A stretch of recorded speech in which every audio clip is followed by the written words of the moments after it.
وہ بائبل مقدس کی آیات کو لیتے ہیں اور توڑ کر بیان کرتے ہیں کہ دیکھیں جی یہاں پر ہمارے مطلب کی بات ہے. لیکن اگر آپ اس کے سیاق و سباق کو دیکھیں تو آپ کو پتا چلے گا کہ یہ بندہ نہ تو خود اس بات کو جانتا ہے اور بتاتے ہوئے بھی گمراہی پیدا کر رہا ہے. سو اس لیے ایسے لوگوں سے بچیں جو ایسا کام کرتے ہیں. وہ دراصل شیطان کی گمراہی میں پھنسے ہوئے ہیں. جب ہم اس بات کی تحقیق کرتے ہیں اور اس میں آگے بڑھتے ہیں تو معلوم ہوتا ہے کہ صدوقی ایک ایسا قانونی سوال پیش کر رہے ہیں جس میں وہ دو پھندے پھنساتے ہیں. وہ کون کون سے ہیں؟ پہلا پھندا، ربیوں نے یہ حکم دیا ہوا تھا کہ ایک شخص ایک سے زیادہ خواتین سے شادی کر سکتا ہے. تو مسیح یسوع سے جب وہ پوچھتے ہیں تو وہ ربیوں کے قانون کے مطابق پوچھتے ہیں، لیکن جب وہ بات کرتے ہیں قیامت کی تو وہ دراصل مسیح کو اپنی طرف سے وہ پریشان دیکھنا چاہ رہے تھے اور سمجھ رہے تھے کیونکہ یہ ہمارا اہم ترین سوال ہے اور ایسا لگتا ہے کہ یہ ان کے پاس یہی سوال تھا جس سے وہ سمجھتے تھے کہ وہ مسیح کو شکست دے سکتے ہیں. وہ ایسے لگ رہا تھا کہ انہوں نے فریسیوں کے اوپر یہ سوال آزمایا ہوا تھا جو قیامت کو مانتے تھے اور فریسیوں کے پاس کوئی اس کا جواب نہیں، کیونکہ کوئی بھی شخص جب بھی وہ مناظرے میں آتا ہے یا کسی سے بحث میں آتا ہے تو دراصل وہ اپنی بہترین بات کو جس کو اس نے آزمایا ہوتا ہے اس کو پیش کرتا ہے.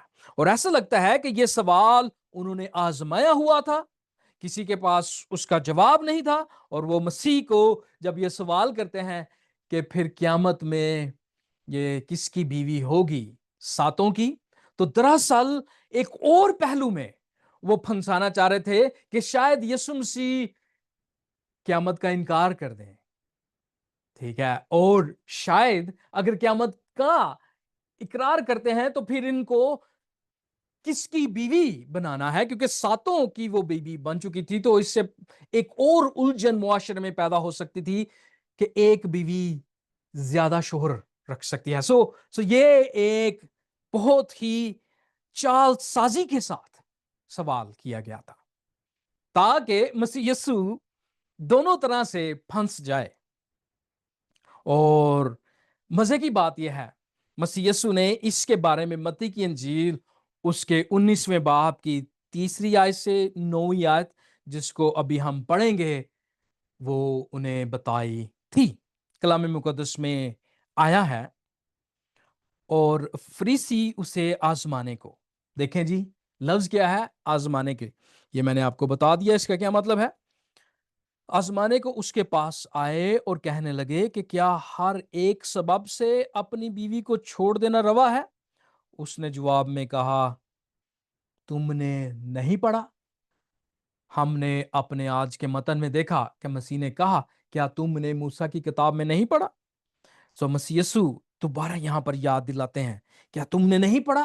جس نے انہیں بنایا اس نے ابتدا ہی سے انہیں مرد اور عورت بنا کر کہا کہ اس سبب سے مرد باپ سے اور ماں سے جدا ہو کر اپنی بیوی کے ساتھ رہے گا اور وہ دونوں ایک جسم ہوں گے. پس وہ دو نہیں بلکہ ایک ہیں. اس لیے جسے خدا نے جوڑا ہے اسے آدمی جدا نہ کرے. یہاں سے کیا آپ سیکھتے ہیں کہ مسیح یسوع ایک شخص زیادہ خواتین سے شادی نہیں کر سکتا، اس کو رد کرتے ہیں، اور نہ ہی ایک خاتون زیادہ مردوں کے ساتھ شادی کر سکتی ہے، اس کو بھی رد کرتے ہیں. انہوں نے اس سے کہا، پھر موسیٰ نے کیوں حکم دیا کہ طلاق نامہ دے کر چھوڑ دے؟ یہاں پر یہ نہیں کہا کہ موسیٰ نے کیوں کہا کہ زیادہ خواتین سے شادی کر لو، بلکہ انہوں نے کیوں طلاق کا